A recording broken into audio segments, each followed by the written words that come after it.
शादी के बाद विदाई का समय था। अनु अपनी मां से मिलने के बाद अपने पिता से लिपटकर रो रही थी और वहां मौजूद सभी लोगों की आंखों में आंसू थे। उस समय अनु ने घूंघट निकाला हुआ था और अब उसका विदा होकर ससुराल जाने का समय हो गया था। जैसे ही अनु रोती हुई कार में बैठने लगी, तभी उसकी छोटी बहन रोती हुई उससे दोबारा लिपटकर रोने लगी। तभी गाड़ी के पास खड़े अनु के पति धीरज से उसका दोस्त दीपक कहता है, अरे यार धीरज, यहां से घर पहुंचते ही सबसे पहले होटल पहुंचकर बढ़िया सा खाना खाएंगे, क्योंकि यहां तेरे ससुराल में तो एकदम घटिया खाना था। ऐसा खाना तो हमारे यहां कुत्तों को भी नहीं खिलाते। तभी साथ ही खड़े धीरज के छोटे भाई ने कहा, हाँ यार, यहाँ का खाना तो एकदम बकवास था और रसमलाई में तो रस ही नहीं था। ये कहते हुए वो तीनों ही जोर जोर से हंस रहे थे। तभी धीरज ने भी अपने ससुराल वालों का मजाक उड़ाते हुए कहा कि हाँ यार, मैंने भी मजबूरी में यहां खाना खा लिया, वरना मैं तो ऐसे खाने को हाथ भी नहीं लगाता। और अब पक्का हम तीनों घर पहुंचते ही होटल का खाना खाएंगे।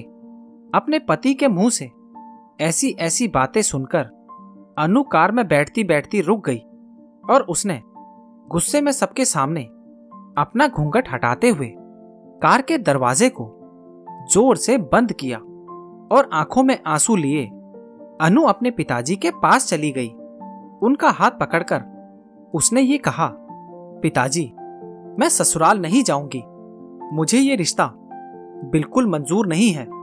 ये बात अनु ने इतनी जोर से कही कि सब लोग उसकी बात सुनकर हक्के बक्के रह गए। सब लोग अनु के नजदीक आ गए और अनु के ससुराल वालों पर तो जैसे पहाड़ ही टूट पड़ा हो। वजह क्या थी, किसी को समझ नहीं आ रहा था। तभी अनु के ससुर दयाराम ने पूछा, अचानक ही शादी होने के बाद अपनी विदाई होने के समय यूं शादी से नामंजूर कर रही हो।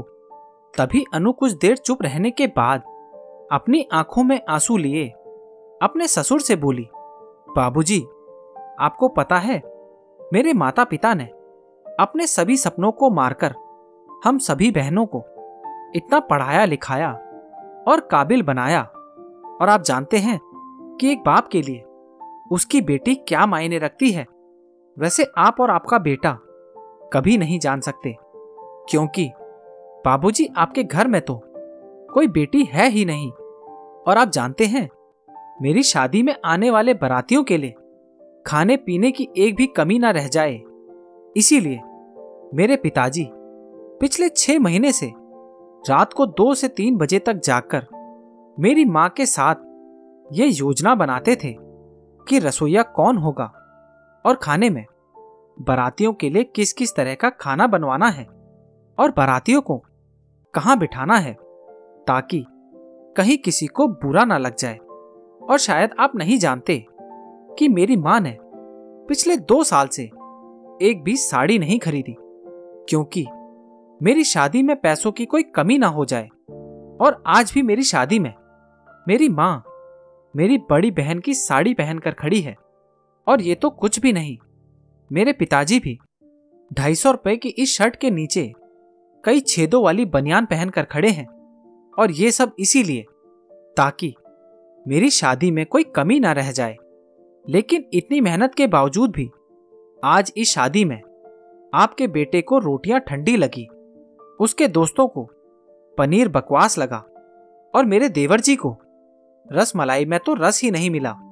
और तो और मेरे पति धीरज जी कह रहे थे कि वो तो ऐसे खाने को हाथ भी नहीं लगाते। उन्होंने तो मजबूरी में ये खाना खा लिया। अगर सब कुछ इन्होंने मजबूरी में खाया है, तो इसकी क्या गारंटी है कि मुझसे शादी भी ये अपनी खुशी से ही कर रहे हैं। कल को धीरज जी भी ये कह सकते हैं कि मुझसे भी इन्होंने मजबूरी में ही शादी की है।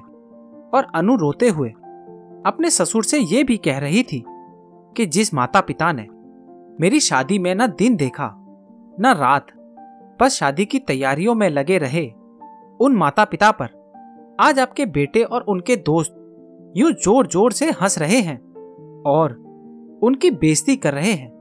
क्या आपके घर में माता पिता की इतनी ही इज्जत होती है?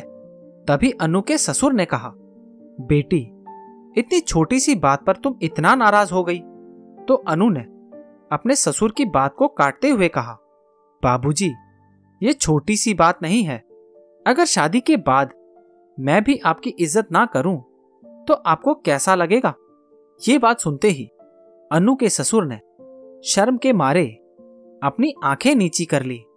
तभी अनु ने कहा, लेकिन बाबूजी, आप चिंता ना करिए, हमारे अंदर हमारे माता पिता के अच्छे संस्कार हैं। किसी की बेइज्जती करना, ये सब हमारे माता पिता ने हमें कभी नहीं सिखाया। ये सुनते ही अनु के पिताजी ने आंखों में आंसू लिए अपनी बेटी को गले से लगा लिया और उससे कहा, बेटी, मुझे गर्व है कि तू मेरी बेटी है और अब तू शांत हो जा। तुझे मेरी कसम, तू इन्हें माफ कर दे और खुशी खुशी अपने ससुराल चली जा। तभी अनु का पति धीरज भी अनु के पिताजी और अनु से हाथ जोड़कर माफी मांगता है और ये कहता है, बाबूजी, मुझे माफ कर दो, सारी गलती मेरी है, लेकिन आज आपकी बेटी ने मुझे एक पिता की इज्जत करना सिखा दिया।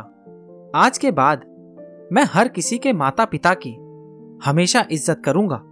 उसी वक्त अनु के ससुर दयाराम जी भी आगे आकर अपनी बहू अनु के सर पर हाथ रखकर कहते हैं कि मैं तो बहू लेने आया था, ईश्वर बहुत कृपालु है, उसने मुझे बहू के रूप में एक बेटी दे दी और वो भी इतने अच्छे संस्कारों वाली, जो कि माता पिता का इतना सम्मान करती है।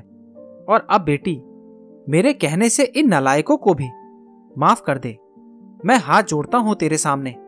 तभी अनु अपने ससुर जी के दोनों हाथों को पकड़ लेती है और कहती है, नहीं बाबूजी, आप मेरे पिता समान हैं, कृपया आप मेरे सामने हाथ मत जोड़िए। तभी अनु के पिताजी श्याम जी भी कहते हैं, समधी जी, आप मेरी बेटी के सामने हाथ जोड़कर कृपया हमें शर्मिंदा मत कीजिए। मेरी तो आपसे बस इतनी सी प्रार्थना है कि आप मेरी बेटी को अपनी ही बेटी समझना और इससे कोई भी गलती हो जाए तो इसे माफ कर देना। तो दयाराम जी ने अपने समधी श्याम जी का हौसला बढ़ाते हुए कहा कि आप बिल्कुल चिंता मत करिए, बल्कि अब तो अनु बेटी ही हमारे पूरे घर को संभालेगी और अब ये ही हमारे घर की लक्ष्मी है।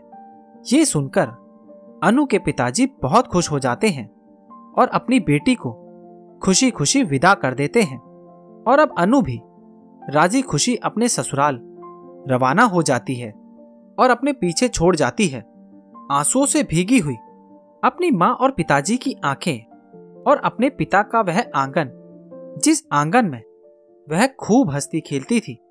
आज इस आंगन की चिड़िया उड़ गई थी किसी दूसरे प्रदेश में। दोस्तों, एक बेटी माँ बाप का अभिमान व एक अनमोल धन होता है। और दोस्तों, अपनी छाती पर पत्थर रखकर वो अपनी प्यारी बेटी और अपने जिगर के टुकड़े को उसकी शादी करके उसे विदा करते हैं। इसीलिए एक बाप अपनी बेटी की शादी करके वैसे ही उससे दूर हो जाता है और हमें उसका अपमान करके उन्हें और दुखी कभी भी नहीं करना चाहिए।